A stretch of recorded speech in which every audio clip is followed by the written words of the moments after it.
Hulaa galaanaa ololaan lolaan moomalaan barruu xiinxallaan siyaasaa jawar Mohammed barreesse. Tooftaawwan Abiyyi Ahmediif murni isaa gaagama diinagdee fi nageenyaa Itoophiyaan keessa jirtu irraa ijaa gurra uummataa maqsuuf fayyadamaa jiran keessaa tokko olola ulaa galaanaati. Ulaa galaanaa qabaachuun dantaa diinagdee fi nageenyaa biyya kamiitiifuu waan barbaachisaa ta'u waan wal falmisiisuu miti. Garuu ammoo biyyoonni hundi garbaa fi galaanaan waan hin daangeffamneef landlocked carraa buufata doonii tolfachuu hin qaban. Itoophiyaan biyyoota carraa san dhabe keessaa ishee tokko.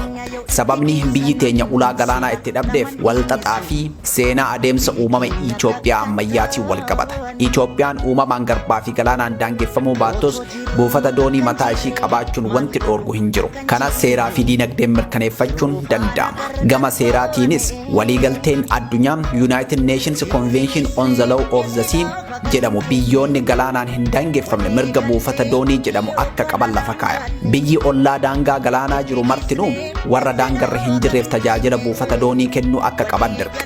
Raawwiin isaa marii fi waliigaltee irratti hundaa'a. Gama diinagdeenis ta'u Itoophiyaan hulaa galaanaa argachuuf atakaroo isii hin barbaachisu. Ollaa kamiinuu waliin wal loluu dhiisii shilliqqachuu iyyuu hin qabdu. Kadhatamuu qabdi malee kanaaf ammoo sababa lamatu jira. Biyyoota ollaa galaanaan daangeffaman shaniin marfamnee jirra. Shanan kana keessaa sadeeniif Jibuutii, Somaaliyaa fi Eertiraan biyyi ollaa buufata doonii isaanii fayyadamuu dandeetti Itoophiyaa qofaadha. Nu qofatu maammila isaanii ta'uu danda'a jechuudha. Olloonni lamaan hafan Keeniyaa fi Suudaaniinis yoo ta'e maammiltoota hedduu hin qaban. Kanaafuu biyyoota kana akkaataa si'aa'innaa fi gatii tajaajila buufata doonii isaaniitiin wal dorgomsiifnee keessaa filachuu dandeenya.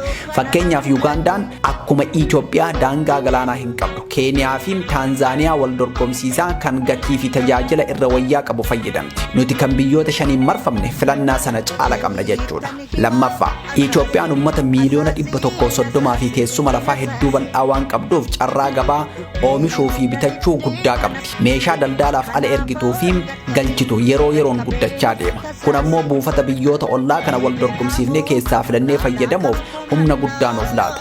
Yoo barbaanne ammoo daangaa isaan irratti buufata mataa keenyaa jaarrachuuf waliigaltee diinagdee bifa garagaraa seenuu dandeenya. Waliigalatti Itoophiyaan buufata dooniitiif jecha ollaa kamiinuu wal loluun ishee hin barbaachisu. Dhumaatu biyyoonni shanan kun kiyyasiif wayyaan nurratti wal loluu qabu malee. Dhugaan kana ta'ee osoo jiru dhimmi ulaa galaanaa ajandaa wal dhabdee maaliif ta'e sababoota lamatu jira. Tokkoffaan wal shakkii seenaa irraa dhaalameedha.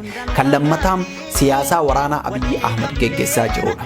Seenaa Itoophiyaan biyyoota ollaa kan akka Somaaliyaa, Eertiraa fi Suudaan waliin seenaa walitti bu'iinsaa fi atakaroo qabdi. Kanarraa ka'uun Itoophiyaan buufataalee doonii isaanii keessattuu waraana irra qubsiisuuf yoo fayyadamte olaantummaan irratti horachuun nu cunqursiti sodaa jedhu qabu. Siyaasa Abiyyiin haalli fi yeroon Abiyyi dhimma ulaa galaanaa itti kaase diddaa biyyoonni ollaa argisiisaniif shora guddaa taphate.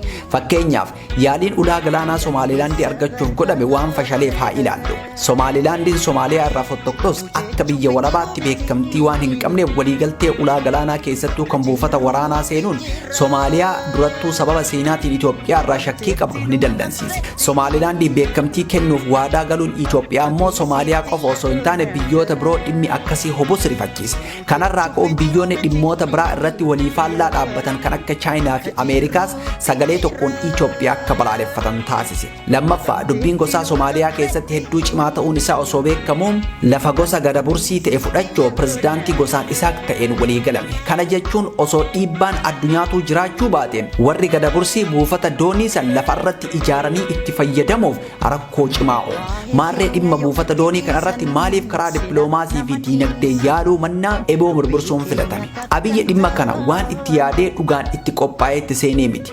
Gaafa ulaa galaanaa gama Somaaliyaa kaasu san mormii biyya keessaa itti ka'aa ture hulaa galaanaa isiniif argamsiise olola jedhuun ofirraa maqsuu yaadeeti. Osoo dhugumaan hulaa galaanaa daangaa Somaaliyaa argachuuf karoorri jiraate gaafa pirezidaantii isaanii walitti shariikaa farmaajoon aangorra jiru dhiyeessuu qaba ture. Inni garuu erga farmaajoon aangorraa bu'ee namni biyya diina Itoophiyaa taateen deeggaramu aangorra bahe booda gaafii buufata doonii dhiyeesse. Bifuma wal fakkaatuun dubbii asaffala itti godhu osoo barbaade gaafa Isaayyaas waliin somba tokkoon harganaa turan san kaasa ture. Akka gaafa warra dibbeen aruuzaa o'aa turte turte san achi turerraa akka mirkaneeffadhetti Abiyyi gaafuma tokkollee dhimma hulaa galaanaa kana jara Eertiraatti sirnaan kaasee hin beeku. Gabaabumatti Abiyyi dhimma Asab kan kaase waliigaltee Piriitooriyaa booda Isaayyaasiin waan wal dhabaniif walitti bu'iinsa dhufuu malu keessatti of baraaruuf ummati Itoophiyaa of cinaa hiriirsuudhaaf akka jarri bilisiginnaa dhaadatan kanaan waraanaan hulaa galaanaa banachuun nu baasaa laata. Buufata doonii Asab karaa lolaatiin dhuunfachuun bifa sadii qabaachuu mala. Tokkoffaa mootummaa Eertiraa amma jiru fonqolchanii murna buufata doonii Asab Itoophiyaaf kennuuf hayyamamaa ta'e aangotti baasuun regime change. Haala xaxama keessoo Eertiraa fi naannawa gaanfa Afrikaatirraa ka'uun mootummaa amma jiru buusaniin kan biraa kaayuun ni danda'ama laata. Kan jedhuuf yeroof haa dhiifnu.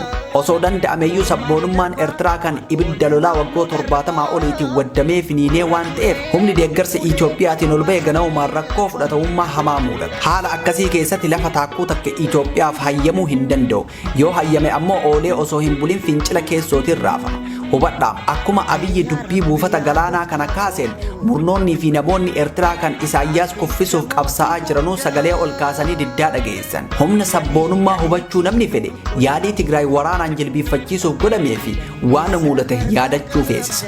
Lammaffaa Eertiraa humnaan guutumatti Itoophiyaa jalatti deebisuun Rain Corporation kun seera addunyaa cabsuu qofa osoo hin taane sabboonummaa Eertiraatti beenzila firfirsuun wal waraansa yeroo dheeraaf karaa saaqu. Sadaffaa lafa naannawa Asabsan muratanii fudhachuu annexation kun yeroof ummata ililchiisuuf fayyaduu mala. Atakaroo seeraa addunyaatu moggatti yoo dhiifne Asab qofa kutatanii fayyadamuuf bara hundaa waraanaan tiksaa jiraachuu gaafata. Kasaaraan namaa fi mallaqaa lola akkasiitii bayuu fi bu'aan buufaticha irraa argamu wal madaala. Waliigalatti yaadni waraanaan ulaa galaanaa arganna jedhu balaa fidee dhufutuu bu'aa argamuu malu kamuu caala. Lola walirraa hin cinne keessa seenuun kasaaraan diinagdee fidu bu'aa buufata dhuunfachuurraa argamu dachaa hedduun caala. Fakkeenyaaf bara darbuu Itoophiyaan buufata doonii Asabii fi Matsawwaa qabaachaa turtus waggoonni 17 sun yennaa diinagdeen Itoophiyaa itti qancaretu. Gama kaaniin bara 1998 booda Itoophiyaan buufataalee doonii lamaan kana fayyadamuu dhoorkamtus diinagdeen ishee saffisaan guddachaa ture. Garaagarummaan maali? Bara mangistuu Itoophiyaan buufata doonii qabaatus wal waraansa hamaa keessa turte. Bara Mallasaa ammoo buufata doonii qabdus birqabeessaan nagaa qabaachaa turte. Nageenyi waaraan hulaa galaanaa argamsiisuu ni danda'a. Hulaan galaanaa garuu wabii nageenyaa ta'uu hin danda'u. Nageenyi jiraachuun guddina diinagdee mirkaneessuun humnaa fi leecalloo hulaa galaanaa banachuuf dandeessan horachuuf gargaara. Biyyi nageenya hin qabne carraa buufata doonii ishee guututti fayyadamtee diinagdee ishee guddifachuuf qabdu xinnaadha. Akka fakkeenyaatti biyyoota Somaaliyaa fi Yaman kanneen daangaa galaanaa dheeraa qabantu roomatu. Yaman daangaa galaana diimaa irraa galaana Arabaa kan kiiloomeetira 2252 dheeratu qabdi. Soomaaliyaanis Afrikaa keessaa daangaa galaanaa dheerinaan tokkoffaa ta'e kan kiiloomeetira 3330 fagaatu qabdi. Garuu ammoo biyyoonni kun erga bilisa bahanii kaasee wal waraansa keessoo raafamaa jiraachuurraa kan ka'e buufatoota doonii hedduu qabaatanis diinagdeen isaanii akkuma qancaretti jira. Dubbiin hulaa galaanaa kun eegaluun dhimmichi ajandaa jabaa ta'e akka bahuu fi mirga Itoophiyaan qabdu ifatti akka irraa haasawamu taasiseera jedhu warra bilisiginnaa sole dhugaa. Ajandaan kun garuu faayidaa qofa osoo hin taane miidhaas fideera. Atakaroon Somaaliyaa wajjin ture kasaaraa dippiloomaasii hamaa dhaqqabsiiseera. Ka amma Eertiraa wajjin jiru ammoo balaa wal waraansaatti nu geessuma. Gabaabumatti siyaasni Abiyyi hordofaa jiru Itoophiyaan dur utubaa nageenyaa gaanfa Afrikaa Anchor State jedhamtee beekamtu amma madda rakkoo sirnichaa net insecurity exporter akka laallamtu taasisee jira.